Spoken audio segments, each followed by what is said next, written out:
তামাদি আইনে আমাদের বিষয় আছে। তামাদি আইন বলতে কি বুঝো? তামাদি আইনের উদ্দেশ্য কি? কখন আদালত তামাদির কঠোর বিধি লঙ্ঘনের অধিকার রয়েছে এবং তামাদির গণনার ক্ষেত্রে কোন কোন দিন বাদ যাবে। ঠিক আছে, আচ্ছা এখানে বেশ কতগুলো সেকশন আমরা করতে হবে আমাদেরকে। আচ্ছা, এরপরে কি বলছে? তামাদি আইনের দীর্ঘাধিকারী প্রেসক্রিপশন হইতে। আচ্ছা, এটা হচ্ছে আমাদের যে সুখাধিকার, ঠিক আছে, 26 ধারা সেটা নিয়ে। এরপর বলা হয়েছে একটি আপিল ভুল আদালতে দায়ের করা হয়, পরে আপিলটি সঠিক আদালতে দায়ের করা হয় কিন্তু ইতিমধ্যে আপিল দায়েরের সময়সীমা পার হয়ে গিয়েছে, এক্ষেত্রে তামাদি আইনে আপিলকারীর কোন প্রতিকার আছে কিনা? অবশ্যই আছে। আচ্ছা, এইরকম আর কি মোটামুটি প্রশ্ন আপনাদের অনেক কিছুই আছে। আচ্ছা, তো যাই হোক আমরা আজকে লাস্ট থেকে স্টার্ট করি। প্রথমত 3 নাম্বার যে প্রশ্নটা, সেখান থেকে যে কয়েকটা টপিকস আছে, 4টা টপিকস আছে এখানে, এগুলো আজকে আলোচনা করি। প্রথমত, তামাদি আইন 1908 এর 3 ধারা অনুযায়ী কোনো মামলা পারিত হলে তার ফলাফল কি? আচ্ছা, তার মানে এখানে বলা হয়েছে যে তামাদি আইনের যে 3 ধারা, সেই 3 ধারা অনুযায়ী কোনো মামলা পারিত মানে হচ্ছে কোনো মামলার যদি আপনার টাইম লিমিটেশন বাদ হয়ে যায় তাহলে সেক্ষেত্রে তার ফলাফলটা। আচ্ছা, শুরু করার আগে তামাদি আইন জিনিসটা কি এইটা একটু বোঝার চেষ্টা করি। তামাদি আইন মানে হচ্ছে আপনার এমন আইন যেই আইনটাতে আপনার টাইম লিমিটেশন উল্লেখ করা থাকে।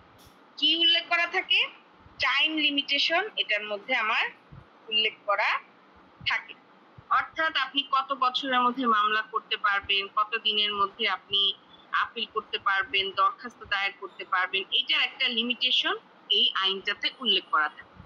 দেখেন, যদি আপনার টাইম লিমিটেশন উল্লেখ করা না থাকতো তাহলে সেই ক্ষেত্রে কিন্তু মামলা কখনো শেষ হতো না। এখন আপনি জানতেছেন যে আপনার এই সমস্যাটার জন্য আপনাকে প্রতিকার যদি আদালতের কাছে পাইতে হয় তাহলে এত দিনের মধ্যে আপনাকে মামলা দায়ের করতে হবে। যার কারণেই কিন্তু আপনি সেই টাইম হিসেবে কিন্তু আদালতে যাচ্ছেন প্রতিকারের জন্য। কিন্তু যদি জিনিসটা না থাকতো, হ্যাঁ, লিমিটেশন যদি আদালত যদি করে না দিত, হ্যাঁ, তাহলে সেই ক্ষেত্রে কিন্তু আপনার এত আগ্রহ থাকতো না। আপনি আপনার মতো সময় মতো যখন মনে চায় তখন যাইতেন। হয়তোবা আপনার আপনাকে বেদখল করা হয়েছে 10 বছর আগে, আপনি 10 বছর পরে গিয়ে আপনি এটার জন্য ক্লেম করতেছেন। তো তাতে করে যেটা হলো সেটা হচ্ছে না আপনি ঠিকঠাক মতো সময় মতো প্রতিকার পাইতেন, ন্যায় বিচার পাইতে পারতেন, না আদালতের জন্য এটা পরিচালনা করা সহজ হইত। কারণ সবাই যদি তার ইচ্ছে মতন মামলা দায়ের করে তাহলে সেই ক্ষেত্রে আদালতের জন্য স্বাভাবিক এতগুলো মামলা ডিল করা কিন্তু সহজ হয় না। প্রত্যেকটা ক্ষেত্র কিন্তু একটা ডিসিপ্লিনের মধ্যে চলে, তাই না? সেটা যে শুধুমাত্র কোর্ট অঙ্গন বলবো বিষয়টা তা না, সব ক্ষেত্রে দেখবেন একটা ডিসিপ্লিন মেনটেন করে তারা চলতেছে। তো এই টাইম লিমিটেশনটা রাখার মূল উদ্দেশ্যই হচ্ছে ডিসিপ্লিনের মধ্যে যাতে মক্কেল এবং আদালত দুইজন চলতে পারে। তাতে করে যেটা হবে দুই পক্ষের মধ্যে একটা ভারসাম্য বজায় থাকতেছে, ঠিক আছে, কোনো অরাজকতার সৃষ্টি হচ্ছে না। এই ক্ষেত্রে আদালত যেরকম প্রার্থীকে আপনার দেওয়ার জন্য প্রস্তুত থাকবে, অর্থাৎ ন্যায় বিচার দেওয়ার জন্য প্রস্তুত থাকবে, ঠিক তেমনি ভাবে আপনার যে মক্কেল, যে প্রার্থী, সেও কিন্তু তার ন্যায় বিচারটা দ্রুত পাওয়ার উদ্দেশ্য নিয়ে কিন্তু আদালতের কাছে প্রতিকার চাইবে, তাই না? তো এই কারণেই মূলত এই তামাদি আইনটাকে স্টাবলিশড করা হয়েছে। আচ্ছা, এখন তামাদি আইনটা মূলত কবে থেকে স্টাবলিশড হয়েছে এটা একটু বুঝি। তামাদি আইন ব্রিটিশ আমলে, ঠিক আছে, ব্রিটিশ আমলে আপনার যখন আমাদের যে ল গুলো এগুলো কিন্তু সব কিন্তু ব্রিটিশ আমল থেকে একটু একটু করে ল গুলো তৈরি হওয়া শুরু হয়েছে।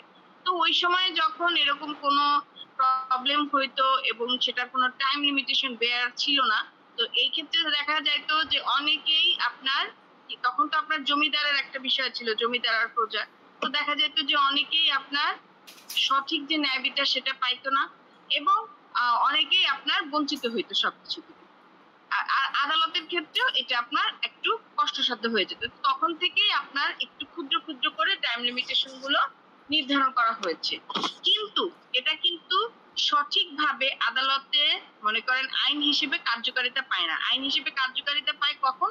ভারতীয় উপমহাদেশে যখন আপনার ল শুরু হয় ওই সময় থেকে আপনার এই টাইম লিমিটেশনের যে বিষয়টা এই জিনিসটা আপনার শক্তভাবে অফিসিয়াল গ্যাজেটের মাধ্যমে কি করা হয়, কার্যকর করানো শুরু হয় আস্তে আস্তে ধীরে ধীরে। তো এই হচ্ছে ব্যাপার, এবং তখন থেকে আপনার কালক্রমে ধীরে ধীরে এটা আপনার অবস্থা ভেদে, কান্ট্রি ভেদে, হ্যাঁ, এটা আস্তে আস্তে কি করা হচ্ছে, আপনার সংশোধন অ্যামেন্ডমেন্টের মাধ্যমে এটাকে আরো শক্তভাবে তৈরি করা হচ্ছে। এই হচ্ছে আমার তামাদি আইনের ওভারঅল বিষয়। তো আসেন আমরা এবার আমাদের মূল প্রশ্নতে চলে যাই। প্রথম যে প্রশ্নটা সেটা হচ্ছে তামাদি আইন 1908-এর 3 ধারা অনুযায়ী কোন মামলা বারিত হলে তার ফলাফল কি? এখন আপনাদের মনে প্রশ্ন আসতে পারে বারিত মানে কি? বারিত মানে হচ্ছে খারিজ হয়ে যাওয়া, মামলা খারিজ হয়ে যাওয়া, ঠিক আছে? অর্থাৎ মামলাটা ডিসমিস করে দেওয়া, প্রত্যাখ্যান করে দেওয়া। তো এখন কথা হচ্ছে কোন মামলা যদি 3 ধারা অনুযায়ী আপনার খারিজ করে দেওয়া হয় তাহলে সেই ক্ষেত্রে তার ফলাফল কি? এই ক্ষেত্রে কি মানে বাদী কোনো ধরনের প্রতিকার পাবে কি পাবে না এই বিষয়টা নিয়ে এখানে আলোচনা করতে হচ্ছে। তাহলে আসেন আমরা প্রথমে 3 ধারাটা একটু দেখি। তামাদি আইন 1908-এর ধারা 3। ধারা 3-এ কি বলা হয়েছে? ধারা 3-এ বলছে তামাদি মেয়াদ উত্তীর্ণ হবার পর যদি মামলা, আপিল বা দরখাস্ত দাখিল করার পর বিবাদী কোনো প্রশ্ন না তুলে তবুও সেটা খারিজ হয়ে যাবে। আচ্ছা, এই কথাটার মানেটা কি? মানে হচ্ছে আপনার ধরেন আপনার টাইম লিমিটেশন আপনাকে বেআইনিভাবে আপনার জায়গা থেকে বেদখল করা হয়েছে। আমরা জানি বেআইনিভাবে যদি বেদখল করে দেয় তাহলে সুনির্দিষ্ট প্রতিকার আইনের 9 ধারা অনুযায়ী 6 মাসের মধ্যে তাকে কি করতে হবে? মামলা দায়ের করতে হবে, ঠিক আছে?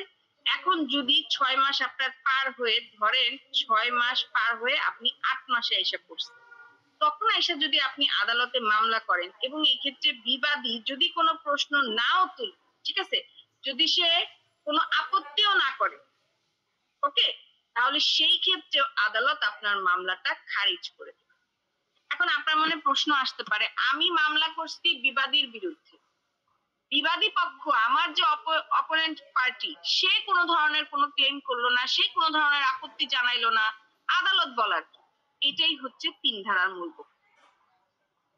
অপোনেন্ট পার্টি কোন ধরনের করুক বা না করুক, ক্লেম করুক বা না করুক, আপনি যেহেতু রুলস ভঙ্গ করছেন, যেহেতু আপনাকে টাইম ধরেই দিছে, আপনাকে টাইম বেরিয়ার করেই দিছে যে 6 মাস, সেই জায়গায় আপনি 6 মাসের মধ্যে না এসে 8 মাসে করবেন কি কারণে? আপনি যেহেতু আদালতের আদেশ মানেন নাই, আদালতকে অবমাননা করছেন, সেহেতু আদালত আপনার মামলাটা খারিজ করে দেবে। এই ক্ষেত্রে বিবাদী প্রশ্ন তুলুক বা না তুলুক ডাজন্ট ম্যাটার। আমি বুঝাতে পারছি 3 ধারার বিষয়টা? হ্যাঁ, বুঝাতে পারছি? জি ম্যাম। হ্যাঁ। আর 3 ধারার এই যে বিধানটা এটা হচ্ছে আদালতের জন্য একটা বাধ্যতামূলক আদেশ, অর্থাৎ এটা বাধ্যতামূলক। মানে এই আদেশটা আদালতকে দিতেই হবে, এটা কোনো স্বেচ্ছাধীন পাওয়ার বা ক্ষমতা না। যখনই দেখবে যে টাইম বেরিয়ার হয়ে গেছে, পার হয়ে গেছে, সাথে সাথে আদালত সেটা খারিজ করে দিবে, এটা বাধ্যতামূলক, দিতেই হবে।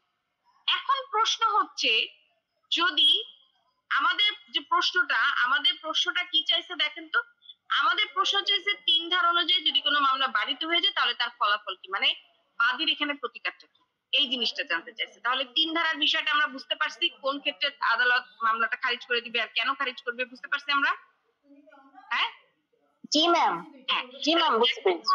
এখন আমাদের প্রশ্ন যেটা সেটা হচ্ছে যদি 3 ধারা অনুযায়ী আপনার মামলা বারিত বা খারিজ হয়ে যায় সেই ক্ষেত্রে বাদীর প্রতিকার কি? আচ্ছা, যদিও এই ক্ষেত্রে বাদীর কোনো প্রতিকার নাই, কিন্তু তারপরও তামাদি আইন একটা বিশেষ সুবিধা প্রদান করছেন, যেই সুবিধাটার মাধ্যমে তিনি কি করতে পারবেন, এই আপনার তামাদি মেয়াদ উত্তীর্ণ হয়ে যাবার পরও সে নতুন করে মামলাটা দায়ের করতে পারবে। আচ্ছা, সেটা কি দেখেন, এই সম্পর্কে আপনার 5 ধারায় বলা হয়েছে কন্ডোনেশন অফ ডিলে বা তামাদি বিলম্ব মওকুফের আবেদন। আচ্ছা, 2 মিনিট টাইম দেন, আমি এটা সুন্দর করে বের করি।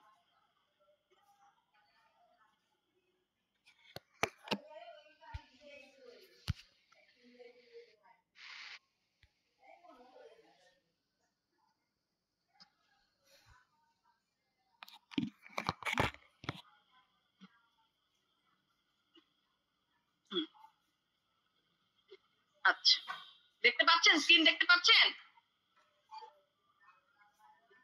হ্যাঁ, স্ক্রিন দেখা যাচ্ছে আমার? জি জি ম্যাম ঠিক আছে। এবার দেখেন, আমাদের যদি এরকম সমস্যা হয় তাহলে সেই ক্ষেত্রে আমরা কি করব? দেখেন, যদি আপনার তামাদি আইনের ৩ ধারা অনুযায়ী কোনো মামলা বাড়িত বা খারিজ হয়ে যায় তাহলে সেই ক্ষেত্রে আপনি ৫ ধারার আন্ডারে মামলাটা দায়ের করতে পারবেন। কিন্তু ৫ ধারার আন্ডারে মামলা দায়ের করতে হলে আপনাকে কি করতে হবে? আপনাকে অবশ্যই কিছু বিষয় আদালতকে প্রমাণ করতে হবে। তাহলে আগে বুঝতে হবে ৫ ধারা কি? ৫ ধারা জিনিসটা কি? এটা আগে আমাদেরকে বুঝতে হবে। ৫ ধারা বলতে বোঝাচ্ছে আপনার তামাদি মার্জনা বা বিলম্ব মওকুফ অথবা ইংরেজিতে এটাকে বলা হয় কন্ডোনেশন অফ ডিউ। আচ্ছা, জিনিসটা কি? জিনিসটা হচ্ছে ছোটবেলায় যখন স্কুলে আপনি মনে করেন যে ৩ দিনে যান নাই, অসুস্থ ছিলেন, তখন সেই ক্ষেত্রে একটা দরখাস্ত লিখতেন না বিলম্ব মওকুফের? মনে আছে যে আমার জ্বর ছিল বা আমি অসুস্থ ছিলাম বা আমার ভাইয়ের বিয়ে ছিল যার কারণে আমি ৩ দিন অনুপস্থিত ছিলাম, সো সদয় বিনয় হোক কি আমার এই দরখাস্তটা মঞ্জুর করে দিন। এরকম একটা বিলম্ব মওকুফের আবেদন করতেন, আপনারা মনে আছে ছোটবেলায়?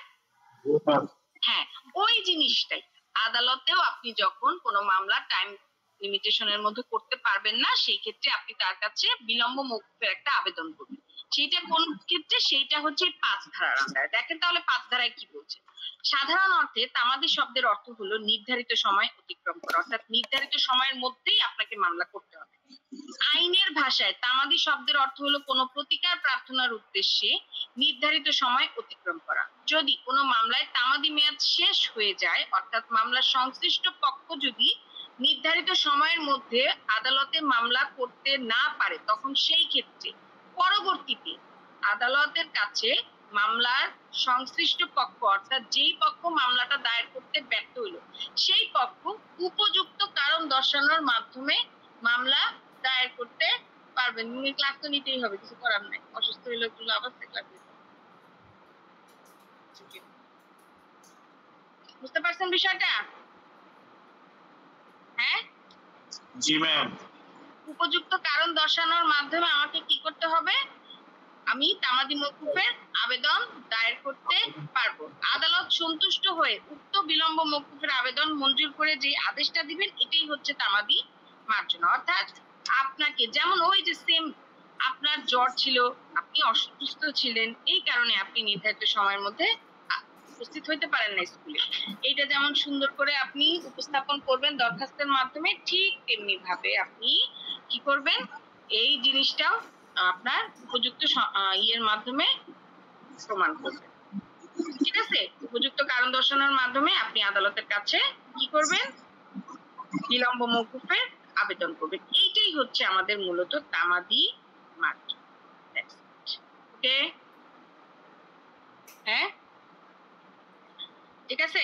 এটাই হচ্ছে তামাদি মার্জনা। অর্থাৎ আপনি তামাদি মার্জনা হলো আদালত দ্বারা মঞ্জুরকৃত অতিরিক্ত সময়। ওকে? গেল। এখন তামাদি মার্জনার দরখাস্ত দায়ের করতে হলে আপনাকে অবশ্যই কিছু বিষয় মাথায় রাখতে হবে। সেটা কি? দেখেন, তামাদি আইনের ৫ ধারায় তামাদি মার্জনার দরখাস্ত দায়ের করা যায় ধারা ৫ এর মতে যদি দরখাস্তকারী নির্দিষ্ট সময়ের মধ্যে আবেদন করতে না পারে তবে এই ধারার অধীন তামাদি মওকুফের আবেদন। এখন আদালত আপনাকে এই সুবিধাটা দিছে জন্য আপনি মানে যখন মন চাইলেও আপনি আইসা মানে উপস্থিত হইলেন না এবং আইসা পরবর্তীতে আপনি ৫ ধারার আন্ডারে বিলম্ব মওকুফের আবেদন মঞ্জুর করে দিলেন এবং আপনার একটা কনসেপ্ট হলো যে আমি ঠিক টাইমে মামলা করি বা না করি আমার তো সমস্যা নাই, আমি ৫ ধারার আন্ডারে বিলম্ব মওকুফের আবেদন করব।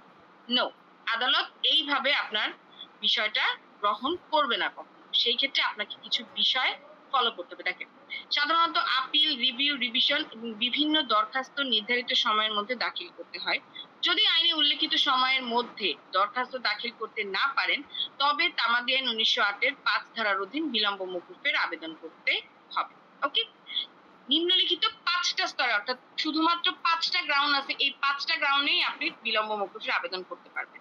আপিলের মামলায় আপিল করার অনুমতি দরখাস্ত, রিভিউ এর দরখাস্ত, রিভিশন দরখাস্ত, অর্থাৎ এই ক্ষেত্রে আপনি মূল মামলার ক্ষেত্রে তামাদি মওকুফের আবেদন করতে পারবেন না। বুঝতে পারছেন? আপনার যে মূল মামলাটা সেই ক্ষেত্রে আপনি কখনোই তামাদি মওকুফের আবেদন করতে পারবেন না। শুধুমাত্র উচ্চ আদালতে like appeal, review, revision, decree জারির কোনো দরখাস্ত এই সবের ক্ষেত্রে আপনি কি করতে পারবেন? এই 5 ধারার আন্ডারে দামাদি মার্জনার দরখাস্ত দায়ের করতে পারবেন। মূল মামলার ক্ষেত্রে কিন্তু আপনি পারবেন না, কথাটা মাথায় রাখবেন। এখন কথা হচ্ছে, আদালত যে আপনাকে এই সুবিধাটা দিছে, আদালতকে তো আপনাকে কিছু বিষয় প্রমাণ করে দেখাইতে হবে, তাই না? সেটা কি দেখেন, তামাদি আইনের 5 ধারার পক্ষদ্বয়কে একটি বিশেষ সুবিধা দেওয়া হয়েছে। তবে তামাদি আইনের 5 ধারার এই বিধান ও বিচারিক নজির বিশ্লেষণ করে একজন প্রার্থীকে অবশ্যই নিম্নলিখিত এই শর্তগুলো পূরণ করতে হবে। প্রথমত, যথেষ্ট কারণ। যথেষ্ট কারণ মানে কি? আপনি যে আদালতে উপস্থিত হইতে পারলেন না টাইম মতো, সেটার একটা নির্দিষ্ট কারণ আপনাকে দেয়। এখন আপনি যদি বলেন আমার ভাইয়ের বিয়ে ছিল, আমার বোনের বিয়ে ছিল, আমার দাদি মারা গেছে, আমার নানি মারা গেছে, আমার মা মারা গেছে, আমার বাবা মারা গেছে, এই জন্য আমি উপস্থিত হতে পারিনি, তাহলে হবে। ঠিক আছে? কারণ অ্যাপ্লিকেন্ট আপনি, অ্যাপ্লিকেন্ট আপনার মা বাবা চাচা চাচি দাদা দাদি নানা নানি ভাই বোন কেউ, তো তারা মারা গেছে বা যা মন চায় তাই হোক, সেটা কোর্ট দেখবেন। আপনি এখন ভাবতে পারেন ইমোশনের বিষয়, যে আমার বাবা মারা গেল, মা মারা গেল, আমি কিভাবে আসবো, কিন্তু কোর্টের কাছে ইমোশনের কোনো দাম নেই। ঠিক আছে? আপনি অ্যাপ্লিকেন্ট, আপনি যদি কোনো সমস্যায় পড়েন, সেই ক্ষেত্রে শুধুমাত্র আদালত এটা কনসিডার। এখন সমস্যায় পড়ছেন জন্য, মানে পড়ছেন বলে যে আপনি অসুস্থ হয়েছেন, জ্বর আসছে আপনার, ঠান্ডা লাগছে আপনার, পক্স হয়েছে আপনার, এরকম ছোটখাটো বিষয় নিলে হবে না। সিচুয়েশনটা এমন হবে যে আপনি হসপিটালাইজড, আপনি কোনোভাবেই আপনি কোর্টে আসতে পারতেছেন না, বা আপনি বন্দি দশায়, অর্থাৎ আপনি হয়তো বা গৃহবন্দী, বা আপনি দেশের বাহিরে আছেন, ঠিক আছে, বা আপনার আইনজীবী হয়তো বা আপনাকে বিষয়টা জানায় নেই। তার কারণ হচ্ছে কি? তার মূল কারণ হচ্ছে, দেখেন, আইনজীবীদের মাধ্যমেই তো আমরা মামলা দায়ের। আমার কাছে যদি একজন মক্কেল আসবে, সে যদি আইন জানতো, সে যদি আইনের লোকই হইতো, সে কি আমার কাছে আসতো? নিশ্চয়ই আসতো না। সে আইনের পাঠ্যক্রম, অর্থাৎ আইনে কোথায় কি বলা হয়েছে সেগুলো জানার জন্যই আমার কাছে আসছে। এখন আদালতে কখন কোন টাইমটা আছে, কোন টাইমের মধ্যে আমাকে কোন কাজটা করতে হবে, কোন বিষয়টা সাবমিট করতে হবে, এই জিনিসটা আমি যদি আমার মক্কেলকে না বলি, তাহলে এক্ষেত্রে আমার মক্কেলের কোনো দোষ আছে? বলেন, আমার মক্কেলের কোনো দোষ আছে? দেখেন, আমি হচ্ছে আপনাদের মেন্টর। এখন আমি যদি আপনাদেরকে নিয়ে এসে যদি মানে হেলায় ফেলায় সময় কাটাই, আপনাদেরকে যদি ওইভাবে আমি টাইম না দিই, তাহলে সেক্ষেত্রে আপনারা কি মানে মানে ঠিক মতো পড়াশোনা করতে পারবেন? নিশ্চয়ই পারবেন না। ঠিক তেমনি, তো আইনজীবীর কারণে, ভুলের কারণে যদি আপনার মিস্টেক হয়, তাহলে সেটাও কনসিডার করুন। দেখেন, একটু কিছু কেস রেফারেন্স আছে, কেস রেফারেন্সের মাধ্যমে আমি বিষয়টা ভেঙে দিচ্ছি। যদি দরখাস্তকারী আদালতকে দেখাতে পারে যে আপিল বা দরখাস্তটি নির্ধারিত সময়ের মধ্যে দাখিল না করার পিছনে তার একটি যথেষ্ট কারণ ছিল, আদালত যদি উক্ত কারণে সন্তুষ্ট হয়, তবে এই আইনের 5 ধারার অধীন বিলম্ব মওকুফের আবেদন মঞ্জুর করতে পারবে। একটা কেস রেফারেন্স থাকে, বাংলাদেশ বনাম সোলাইমান বিওয়া। এই মামলায় দরখাস্তকারী 299 দিনের বিলম্ব মওকুফের কারণের মধ্যে মাত্র 27 দিনের বিলম্ব মওকুফের কারণ ব্যাখ্যা করেছিল। কিন্তু এই 27 দিনের বিলম্বের কারণও তার খুবই সাধারণ একটা ব্যাখ্যা ছিল। কি ছিল? সে আপনার, যদিও এখানে লেখা হয়নি, আমি বলি, সাধারণ একটা ব্যাখ্যা ছিল। সেটা হচ্ছে যে সে আপনার মামলার যে নথিপত্র, সেই জিনিসটা হারায় ফেলছে। এখন দেখেন, মামলার নথিপত্র আপনি যতই হারায় ফেলেন না কেন, আপনি চাইলেই কিন্তু মামলার নাম্বার দিয়ে নতুন করে মামলার নথি আপনি তুলতে পারেন। তো এটা খুবই একটা সিলি, আপনি কারণ দেখাইছেন না? বলেন, এই জায়গায় সিলি একটা বিষয় দেখাইছে না? এটা কি কোনো ব্যাখ্যা হলো? যথেষ্ট কারণ ছিল না। তো এই কারণে আদালতের কাছে এটা পর্যাপ্ত ব্যাখ্যা বলে মনে হয় না, এবং আদালত বিলম্ব মওকুফের আবেদনটা ডিরেক্ট খারিজ করে দেয়। তার মানে কথা হইতেছে, যথেষ্ট কারণ বলছে জন্য আপনাকে অবশ্যই কারণের আপনাকে ওইভাবেই দেখাইতে হবে। সেটা হইতে পারে অসুস্থতা, অসুস্থতা বলতে অন্য কারো অসুস্থতা না, আপনার নিজের অসুস্থতা দেখাইতে হবে। আর সবচাইতে বড় কথা হচ্ছে যে আপনাকে প্রত্যেকটা দিনে, কি বলা হয়েছে, প্রত্যেকটা দিনের বিষয় বস্তু আপনাকে দেখাইতে হবে। প্রত্যেকটা দিনের কারণ আপনাকে আদালতের কাছে সঠিকভাবে ব্যাখ্যা করতে হবে।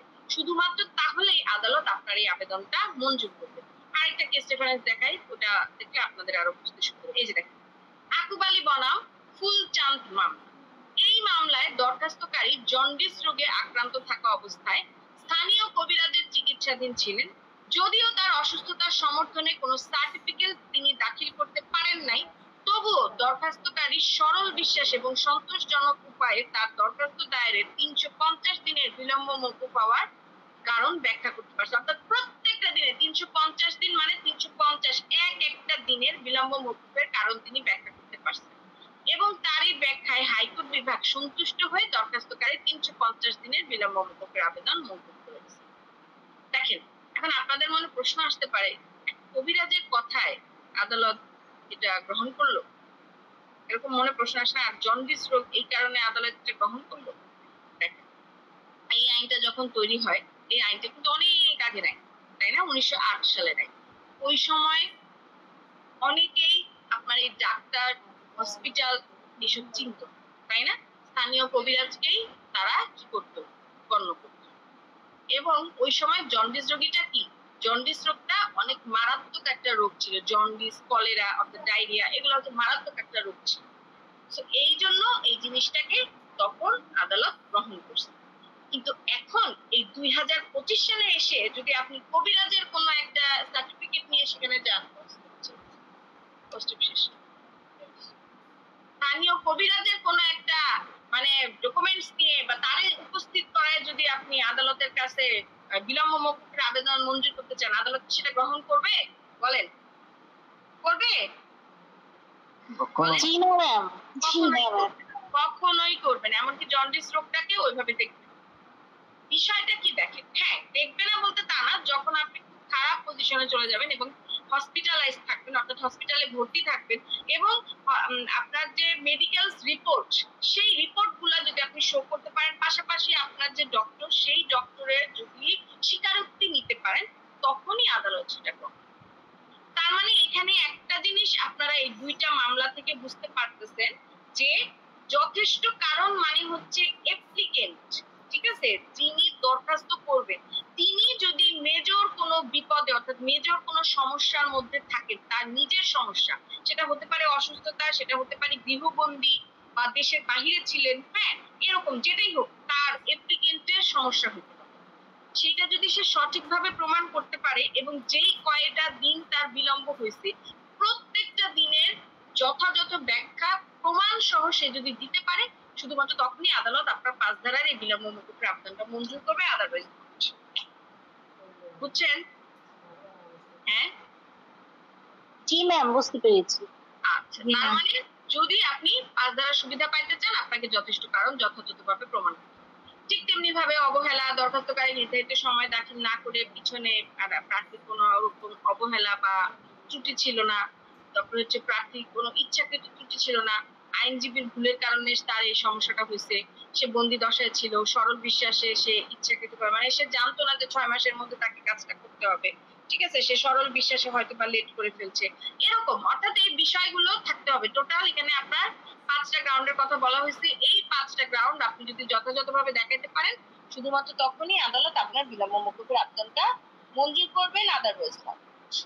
তার মানে আমাদের এই যে প্রশ্নটা ছিল, 3 ধারা অনুযায়ী কোনো মামলা যদি বারিত হয়ে যায় তাহলে তার ফলাফল, আমাদের উত্তরটা হবে 3 ধারায় কি বলা হয়েছে সেই জিনিসটা সুন্দর করে আলোচনা করব।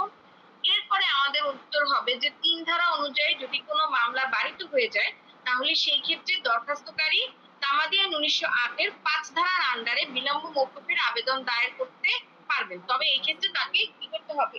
5 ধারার আন্ডারে যে শর্তগুলো সেগুলো মানে সঠিকভাবে পূরণ করতে হবে। কিভাবে? অর্থাৎ তাকে আপনার দেখাইতে হবে, যথেষ্ট কারণ দেখাইতে হবে এবং যথাযথভাবে প্রমাণ দিতে হবে। যদি যথাযথভাবে প্রমাণ দিতে পারে, শুধুমাত্র তখনই আদালতে আদেশটা মঞ্জুর করবে। তার মানে আমরা একটা জিনিস ক্লিয়ার তো, যে আদেশটা মঞ্জুর করা আদালতের স্বেচ্ছাধীন ক্ষমতা, আপনি চাইলে এই জোরপূর্বক নিয়ে আদালতে বাধ্য করতে পারবেন। ক নম্বরের উত্তর বুঝতে পারছেন? হ্যাঁ, ক নাম্বার বুঝতে পেরেছেন কিনা? Yes ma'am. Okay fine. এবার আমরা যাচ্ছি হচ্ছে খ নাম্বার। খ নাম্বারে কি বলছে দেখেন, তামাদি আইনের 12 ধারা অনুযায়ী আইনানুগ কার্যধারায় যেই পরিমাণ সময় গণনা হতে বাদ দিতে হবে তা আলোচনা। Fine. এটা কি বলছে দেখেন,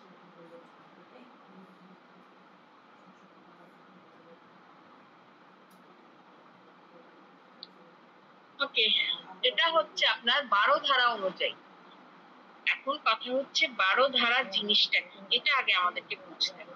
দেখেন, 12 ধারা হচ্ছে আইনগত কার্যধারায় যে পরিমাণ সময় গণনা থেকে বাদ যাবে। মানে হচ্ছে আইনানুগ ভাবে কোনো একটা আদেশ দিলে সেই ক্ষেত্রে আপনার সময় গণনাটা কিভাবে বাদ যাবে। আদালত যেদিন রায় দিল, ধরেন কোনো একটা মামলায় আদালত রায় দিতে, সেই রায় আপনি সন্তুষ্ট না, আপনি চাচ্ছেন আপিল দায়ের করতে। এখন আপিল করার সময়সীমা হচ্ছে 30 দিন, ঠিক আছে? তো এখন এই 30 দিনের মধ্যে আপনি কি করবেন? 30 দিনের মধ্যে আপনার কিছু সময় বাদ যাবে টাইম লিমিটেশন। কিরকম? যেই দিন আদালত রায় দিল, দেখেন আদালত থেকে আজকে আপনি মাত্র রায় পাইছেন, তাহলে আজকেই তো আপনি ফট করে হাইকোর্টে আপিল করতে পারবেন না, পারবেন? বলেন। মামলার কাগজপত্র, নথি, এই জিনিসগুলো তো লাগবে আপনার। তারপরে সবচেয়ে বড় কথা, আপনি কোন কোর্টে যে আপিল করবেন সেটাও তো আপনাকে জানতে হবে, তাই না? হবে কি না? হ্যাঁ, জি ম্যাম। জি ম্যাম। তারিখটা বাদ যাবে, অর্থাৎ যেই তারিখে রায় বা ডিক্রি দিছে সেই তারিখটা বাদ যাবে। দ্বিতীয়ত, যেই তারিখে আপিল বা দরখাস্ত দাখিল, আচ্ছা আমি একটু নিচ থেকে আসি। দেখেন, যেই তারিখে রায় বা ডিক্রি দিছে সেই তারিখটা বাদ যাবে। এখন আপনি যখন আপিল করতে যাবেন, আপনি উচ্চ আদালতে আপিল করবেন, খুব ভালো কথা। এখন আপিল করবেন কিভাবে? কাগজপত্র লাগবে না? মামলার নথিপত্র লাগবে না? এই কাগজপত্রগুলো তো আপনার কাছে নাই। এই কাগজপত্র তাহলে আপনি কি করবেন? আপনি নিশ্চয়ই ডুপ্লিকেট কাগজপত্র দিয়ে আপনি কাজ করতে পারবেন না। আপনি হাইকোর্টে যে আপিল করবেন, আপনি ডুপ্লিকেট কাগজপত্র সাবমিট করলে হবে? হবে না। আপনাকে যে মূল কপিগুলো সেইগুলো আপনাকে উঠাইতে হবে, অর্থাৎ মামলার যে মূল নথিপত্র সেটা উঠাইতে হবে। তাহলে সেইটার জন্য তো আপনার কি করতে হবে? যে আদালত থেকে রায়টা দিল সেই আদালতে আবেদন করতে হবে, সেই আদালত থেকে কাগজপত্র উঠাইতে উঠাইতে ধরেন আপনার 3-4 দিন বাদ চলে গেল, তাহলে ওই 3-4 দিনের সময় গণনা থেকে বাদ যাবে। দেখেন, আপিল বা দরখাস্ত দাখিল করার জন্য যে প্রয়োজনীয় কাগজপত্র বা দলিলের নকল জোগাড় করতে যে সময়টা লাগে ওই সময়টুকু বাদ যাবে। এরপর আপনি যেই রায়ের উপর ভিত্তি করে ডিক্রিটা দিছে আদালত, সেই ডিক্রির নকলটাও আপনাকে উঠাইতে হবে।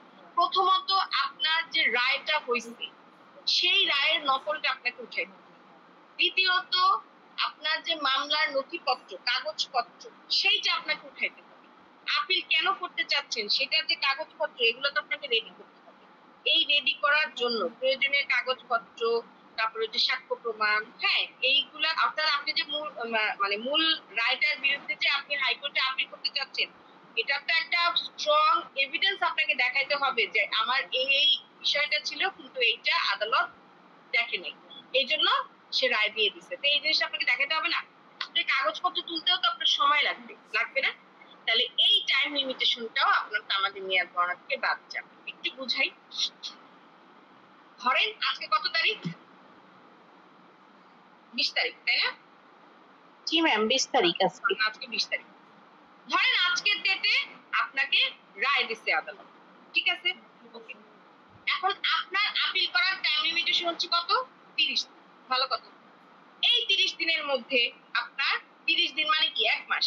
1 মাসের মধ্যে আপনার 4টা সপ্তাহ, 4 সপ্তাহের মধ্যে 2 দিন কোর্ট বন্ধ থাকে। তাহলে 2 দিন 2 দিন করে যদি আমরা হিসাব করি, কয়দিন আসে বলেন? 4 দুগুণে 8, 8টা দিনই তো নাকি? 2 2 4 5 6 7, হ্যাঁ, 8 দিন আপনার সরকারি ছুটি। বিষয়টা বুঝেন? 8 দিন হচ্ছে সরকারি ছুটি, ঠিক আছে? আচ্ছা, এখন এই যে 20 তারিখ থেকে তো ঈদ হলো, তাহলে এই 20 তারিখটাও আমার বাদ যাবে, তাহলে এখানে আরো একটা দিন বাদ গেল আমার, ঠিক আছে? এবার এই যে কাগজপত্র, এই কাগজপত্র তুলতে তুলতে ধরেন আমার 7 দিন টাইম গেল, তাহলে এই 7টা দিন আমার বাদ গেল। আচ্ছা, এরপরে কাগজপত্র তোলা হয়ে গেল, সবকিছু রেডি। এখন আমি ধরেন আইসা মামলাটা দায়ের করবো, তাহলে মামলা যেদিন আপিল করবো, আপিলটা যেদিন দায়ের করলাম ধরেন ওই দিনটা বাদ যাবে আমার। তাহলে আমার এখানে দেখেন কয় দিন বাদ যায়? 8 আর 1 9, 7 আর 1 8, তাহলে 9 আর 8 কত হয়? বলেন, চুপ করে আছেন কেন? 9 আর 8 ছাড়েন না? 10 10, 10 কেমনে হয়? এই, 10 তো শিখাইতে ম্যাম, হবে। 17। 17 ম্যাম। 17 ম্যাম। এই, আমি 1 শুনছিলাম ম্যাম, 1 ক্লাস 1 এ ভর্তি হন, যান। যাই 1 হোক, শুনছিলাম। এই যে 17 দিন, তাহলে দেখেন একটা জিনিস খেয়াল করেন, আপনার টাইম লিমিটেশন 30 দিন। এই 30 দিনের মধ্যে 17 দিনই আপনার ছুটি ছুটি ছুটি ছুটি কাগজপত্র পেতে পেতে চলে গেল।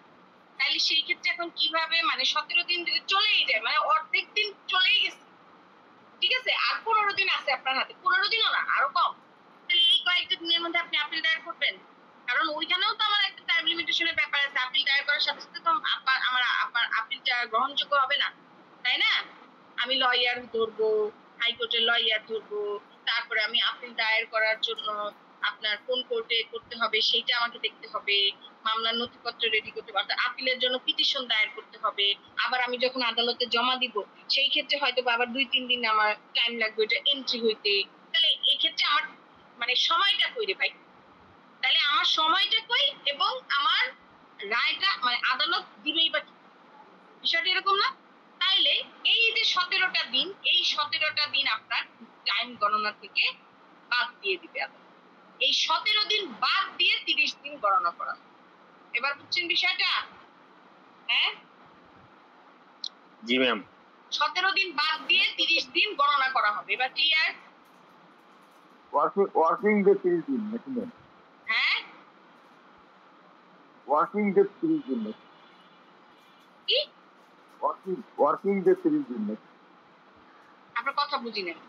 ওই কার্য দিবস বলছে ম্যাম, ওয়ার্কিং ডে দিবস। হ্যাঁ, ওয়ার্কিং ডেজ, কার্য দিবস। তাহলে আপনার এই 17 দিন বাদ দিয়ে আপনাকে 30 দিন গণনা করা হবে। এই 17 দিন বাদ দিয়ে তারপরে আপনার 30 দিন অর্থাৎ ওয়ার্কিং ডেজ গণনা। এটাই হচ্ছে 12 ধারার মূল বক্তব্য। তাহলে খ নাম্বারের অ্যান্সার পাইছেন? হ্যাঁ, জি ম্যাম। জি। এবার আসে 3 নাম্বার। 3 নাম্বারটা খুব ইম্পর্টেন্ট এবং ইন্টারেস্টিং একটা টপিক। 6 ধারা অনুযায়ী বৈধ অপারগতা এবং ফলাফল। বৈধ অপারগতার জিনিসটা কি এটা আগে আমাদেরকে বুঝতে হবে। এই যে দেখুন, বৈধ অপারগতা বা লিগ্যাল ডিসএবিলিটি মানে হচ্ছে আপনার দেখেন, আমরা সৃষ্টিকর্তা আমাদেরকে দুনিয়ায় পাঠাইছে, সবাইকে কিন্তু সবকিছু দিয়ে পাঠায় না, তাই না? কেউ আপনার একটু কম বুঝে, কারো একটু আপনার মেন্টালি সমস্যা থাকে, তাই না? এক একজনের এক এক রকম সমস্যা থাকে, কারো চোখে সমস্যা, মানে সে অন্ধ, কেউ হাত নাই, এরকম। এখন জি ম্যাম। অপারগতার কিন্তু অভাব নাই। বিষয়টা একটু খেয়াল করেন, অপারগতার অভাব নেই। কারো হাত নাই, কারো চোখ নাই, কারো মানে কেউ কথা বলতে পারে না ঠিক মতো, কেউ কানে শোনে না, তারপরে কেউ হাঁটতে পারে না, হ্যাঁ, আবার কেউ বৃদ্ধ, অনেক বয়স্ক, খুবই বয়স্ক ব্যক্তি, বার্ধক্য, যে হাঁটা চলাফেরা ভাবে করতেই পারে না, হ্যাঁ, যার মনে করেন যে সেন্স কাজ করে না, মানে ব্রেনের সমস্যা, হ্যাঁ, পাগল, উন্মাদ, এই ধরনের। তাহলে এত অপারগতা, এত অপারগতার মধ্যে সবগুলাই কি আইনগত অপারগতা হিসেবে গণ্য হবে? হ্যাঁ, নিশ্চয়ই না।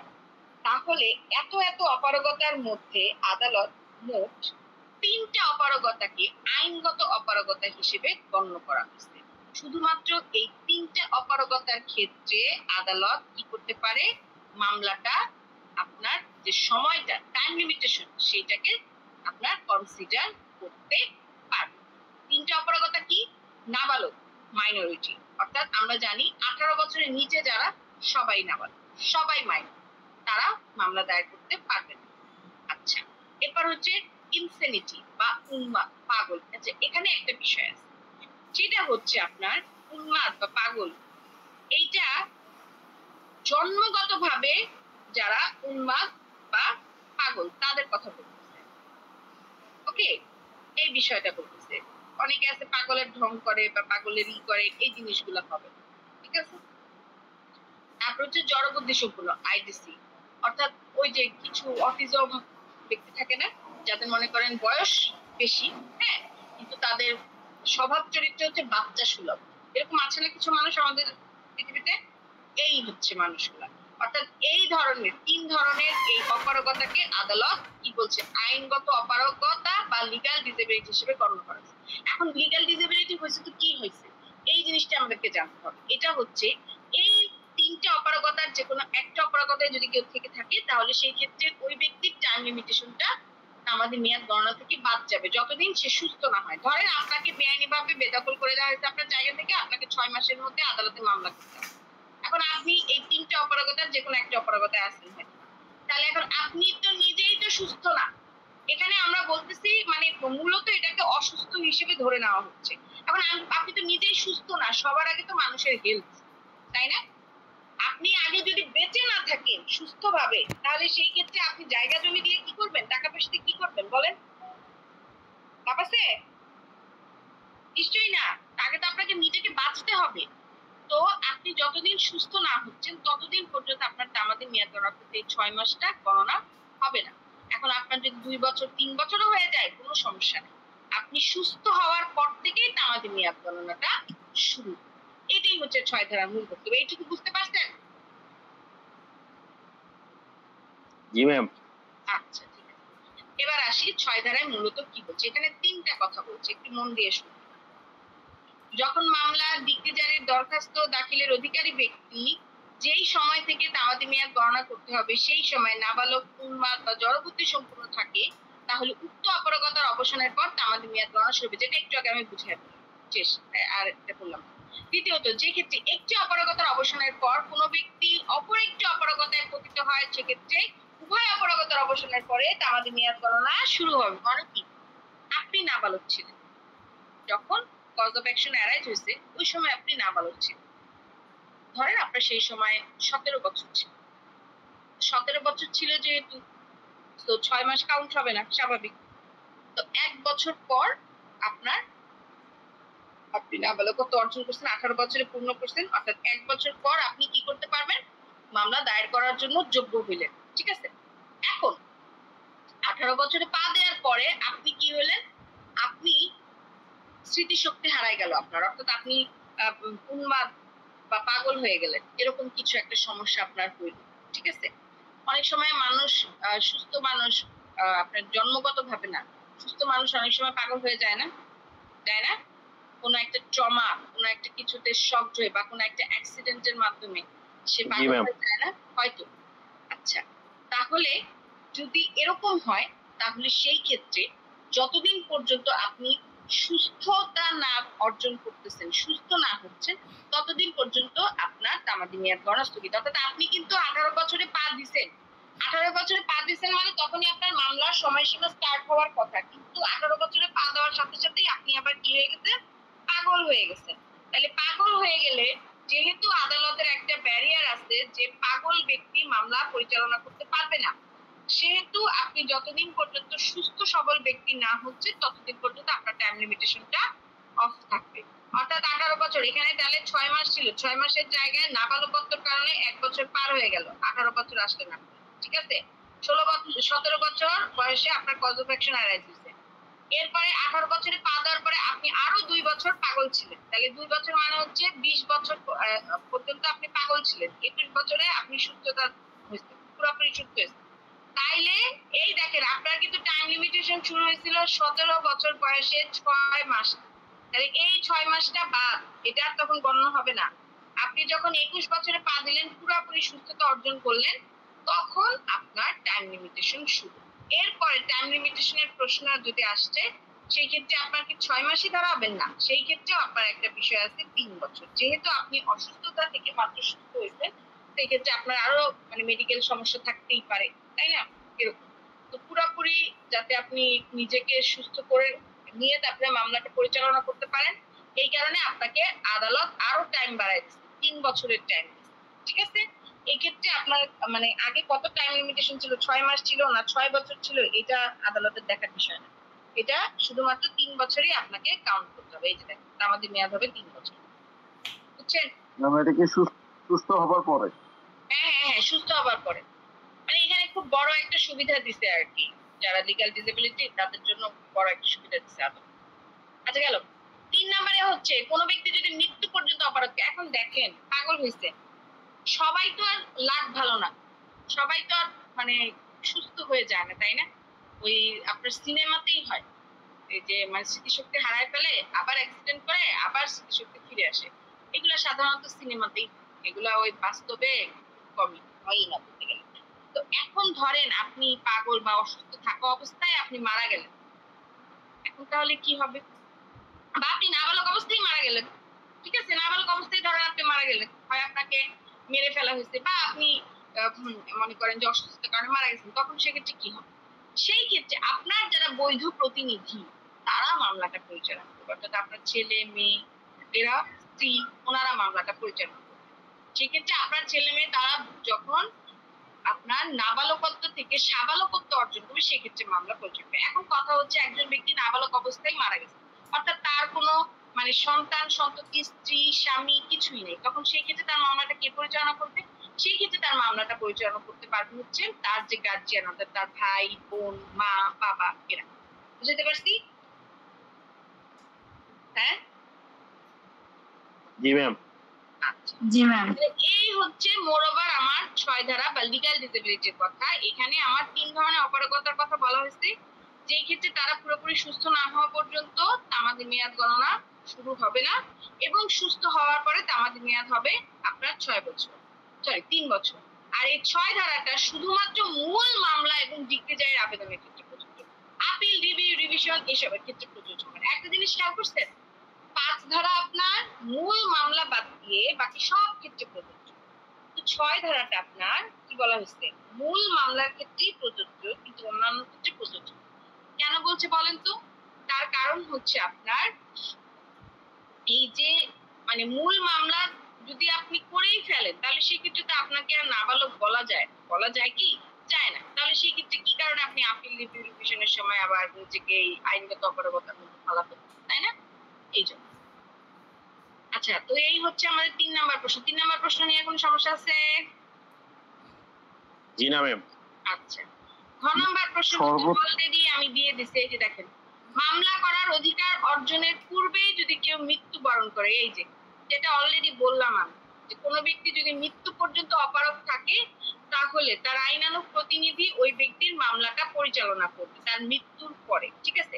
এছাড়াও এটা সম্পর্কে আরো একটা ধারায় আলোচনা করা হয়েছে, সেটা হচ্ছে আমাদের কত ধারা? 17 ধারা। দেখেন, ধারা 17তে বলছে, যে ক্ষেত্রে কোনো ব্যক্তি জীবিত থাকলে একটা মামলা বা দরখাস্ত দাখিল করার অধিকারী হতো, কিন্তু সে যদি তার পূর্বে মৃত্যুবরণ করে তাহলে সেই ক্ষেত্রে তার মামলাটা কে পরিচালনা? সেই ক্ষেত্রে তার মামলাটা পরিচালনা করবে তার যে বৈধ প্রতিনিধি, ওই যে বললাম তার স্বামী, সন্তান, বা তার যদি সে পুরুষ হয়ে থাকে তাহলে তার স্ত্রী, সন্তান, ওনারা মামলাটা পরিচালনা করবে। মানে সোজা কথা একটা জিনিস বুঝাচ্ছে যে আপনি মারা গেলেই যে আপনি আর প্রতিকারটা পাবেন না, বিষয়টা তা না। আপনার যারা উত্তরাধিকারী আছে তারাও আপনার এই মামলাটা পরিচালনা করতে পারবে এবং ন্যায় বিচারের জন্য লড়তে পারবে। এটাই হচ্ছে ব্যাপার। বাট এই ধারাটা 3টা ক্ষেত্রে প্রযোজ্য না। অগ্রপায়ের মামলা, স্থাবর সম্পত্তি দখল পুনরুদ্ধার, বংশগত পদ্মা। এই 3টা ক্ষেত্রে এই আপনার 17 ধারা, অর্থাৎ কোনো ব্যক্তি মারা যাওয়ার পূর্বে মামলা করার অধিকার অর্জনের পূর্বে যদি মারা যায় তাহলে সেক্ষেত্রে সেটার ফলাফলটা এটা ক্ষেত্রে প্রযোজ্য। বুঝছেন? জি ম্যাম। আজকে তাহলে এই 3 ধারা পর্যন্তই থাক, অলরেডি টাইম শেষ হয়ে যাচ্ছে। এখন আমাকে বলেন, এই 3 ধারা থেকে যে 4টা প্রশ্ন পড়াইলাম কোনো সমস্যা নেই?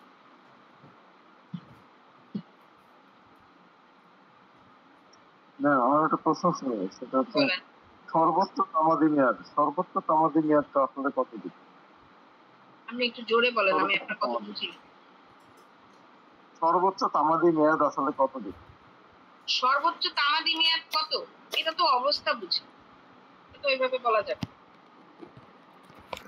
ঠিক আছে, তবে সর্বোচ্চ তামাদি মেয়াদ হচ্ছে হিসাবে যদি আমরা করি ওইভাবে, তাহলে সেটা আমি খাবো না, অসুবিধা হবে। তাহলে সেটা হচ্ছে আপনার 30 দিন না, 12 বছর। হ্যাঁ, 12 আমি একটা বছর বইয়ে পড়ছি। না, 60 বছর। সর্বোচ্চ তামাদি মেয়াদ হচ্ছে 60 বছর। যদি 60 ওইভাবে বছর। হিসাব করি, যেমন আপনার সরকারের বিরুদ্ধে আপনি যদি ওই সুখাধিকারের মামলা দায়ের করতে চান তাহলে সেক্ষেত্রে আপনাকে 60 বছরের মধ্যে মামলা দায়ের করতে হবে। সর্বোচ্চ তামাদি মেয়াদ এটা হচ্ছে শুধুমাত্র অবস্থা সরকারের, কিভাবে করা যাবে বলেন? না এটা শুধুমাত্র সরকারের বিরুদ্ধে। হ্যাঁ, সরকারের বিরুদ্ধে। আর সাধারণ মানুষের ক্ষেত্রে 20 বছর। এটা হচ্ছে অবস্থা ভেদে, এক একটা সেকশনে এক একটা বিষয় বলা আছে, এক একটা ঘটনা এক একটা বিষয় আপনাকে ডিল করবে, এটা ওইভাবে আপনি ধরে নিতে পারবেন। বুঝছেন? আর কারো কোনো প্রশ্ন আছে?